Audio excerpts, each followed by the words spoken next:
भारत के महाराष्ट्र राज्य में औरंगाबाद नामक एक शहर है जो मुंबई से लगभग 200 मील उत्तर पूर्व में स्थित है। इस शहर में एक अद्भुत और विशाल मंदिर मौजूद है जिसे अजंता और एलोरा की गुफाएं कहा जाता है। ये गुफाएं प्राचीन भारतीय वास्तुकला और मूर्तिकला के अनूठे नमूने हैं जो हजारों वर्षों से यात्रियों और तीर्थयात्रियों को अपनी ओर आकर्षित करती आई हैं। इन गुफाओं में से एक है गुफा संख्या 16 जिसे कैलाश मंदिर के नाम से भी जाना जाता है। यह भगवान शिव को समर्पित एक विशाल मंदिर है जो पहाड़ी की चट्टान को काटकर बनाया गया है। हिंदू धर्म में भगवान शिव को त्रिमूर्ति का एक प्रमुख देवता माना जाता है। उनका एक कार्य संहार अर्थात विनाश करना है तो वहीं दूसरा कार्य सृजन यानी रचना करना है। कैलाश मंदिर एक अनोखी संरचना है जो 3 मंजिलों में विभाजित है और यह यूनान के प्रसिद्ध पार्थेनॉन मंदिर से लगभग 2 गुना ऊंचा है। पुरातत्वविदों और इतिहासकारों का मानना है कि इस मंदिर का निर्माण एक अभूतपूर्व तरीके से किया गया था। उनका कहना है कि इस मंदिर को पहाड़ी की चोटी से शुरू करके धीरे धीरे नीचे की ओर तराशा गया था। कुछ विशेषज्ञों का अनुमान है कि इस प्रक्रिया में लगभग 4 लाख टन चट्टान हटाई गई होगी और यह अविश्वसनीय कारनामा महज 18 वर्षों में पूरा कर लिया गया था।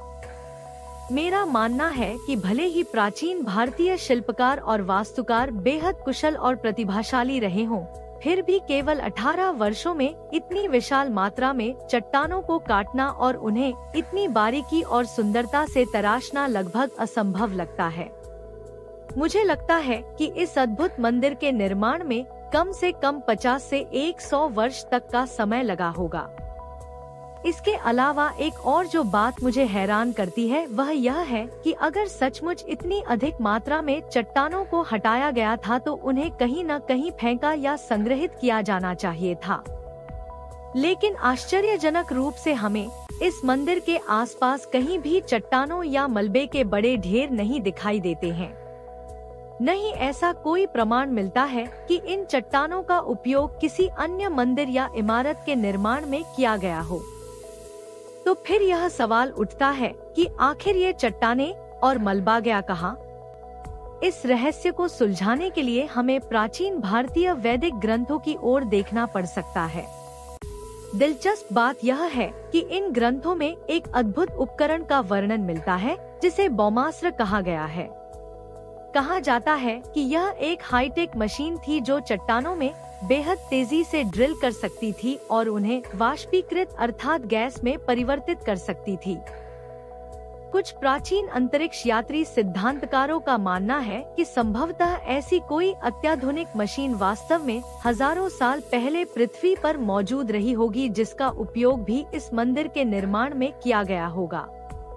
उनका सुझाव है कि इस मशीन का इस्तेमाल कैलाश मंदिर को ऊपर से नीचे की ओर काटने और तराशने के लिए नहीं, बल्कि उल्टा नीचे से ऊपर की दिशा में किया गया होगा। यानी मंदिर को जमीन या पहाड़ के अंदर से बाहर की ओर काटकर बनाया गया होगा। इसके अलावा एलोरा में मौजूद कैलाश मंदिर का एक और रहस्यमयी पहलू है, वह है इस मंदिर से जुड़ी भूमिगत सुरंगें। ये सुरंगें मंदिर के नीचे की ओर गहराई में जाती हैं, लेकिन उनका अंत कहाँ होता है यह किसी को पता नहीं है। स्थानीय अधिकारियों ने इन्हें सुरक्षा कारणों से बाड़ लगाकर सील कर दिया है, लेकिन जो लोग झांक कर देखते हैं वे पाते हैं कि ये सुरंगें काफी लंबी और गहरी हैं। कुछ लोगों का मानना है कि ये सुरंगें शायद कैलाश मंदिर के नीचे स्थित एक पूरे भूमिगत शहर तक जाती हैं। लेकिन यह शहर कब और किसने बनाया और उसे जमीन के नीचे क्यों छिपाया गया? कहीं यह किसी प्राचीन एलियन सभ्यता का अड्डा तो नहीं था? एलियन सिद्धांतकारों के अनुसार यह वास्तव में संभव है। उनका तर्क है कि हजारों साल पहले पृथ्वी पर एक भयानक जल प्रलय आया होगा जिसने इस ग्रह के चेहरे को पूरी तरह बदल डाला। संभवतः उससे बचने के लिए यहाँ के प्राचीन निवासी भूमिगत हो गए होंगे और वहीं रहकर इस अद्भुत मंदिर को तराशा होगा। फिर जब धरती से पानी हटा तो वे धीरे धीरे ऊपर आए और इस मंदिर को पूरा किया। शायद यही कारण है कि यह मंदिर नीचे से ऊपर की ओर बनाया गया लगता है और शायद इसी वजह से इसके नीचे इतनी गहरी और विशाल सुरंगें मौजूद हैं। आखिर में यह संभावना भी जताई जा रही है कि हिंदू धर्म में शिव, जिन्हें संहार का देवता माना जाता है, वास्तव में कोई प्राचीन अंतरिक्ष यात्री थे जिन्होंने भारतीय सभ्यता के पूर्ववर्ती लोगों को अत्याधुनिक टेक्नोलॉजी प्रदान की होगी। ऐसा हो सकता है क्या? क्या साक्ष्य है इसके? इसका अंतिम निष्कर्ष केवल अनुमानों और कल्पनाओं पर छोड़ा जा सकता है। लेकिन एक बात निश्चित है, कैलाश मंदिर और अजंता एलोरा की गुफाएं प्राचीन भारत की वास्तुकला, मूर्तिकला और इंजीनियरिंग क्षमता की एक अद्भुत मिसाल हैं। इनके पीछे के रहस्यों को सुलझाने के लिए और भी अधिक शोध और खोजबीन की आवश्यकता है। तब जाकर हम यह समझ पाएंगे कि इन्हें कैसे और क्यों बनाया गया, किन उपकरणों और तकनीकों का प्रयोग किया गया और आखिर ये किस उद्देश्य की पूर्ति के लिए बनाए गए थे। Thanks for watching. Please like, share and subscribe.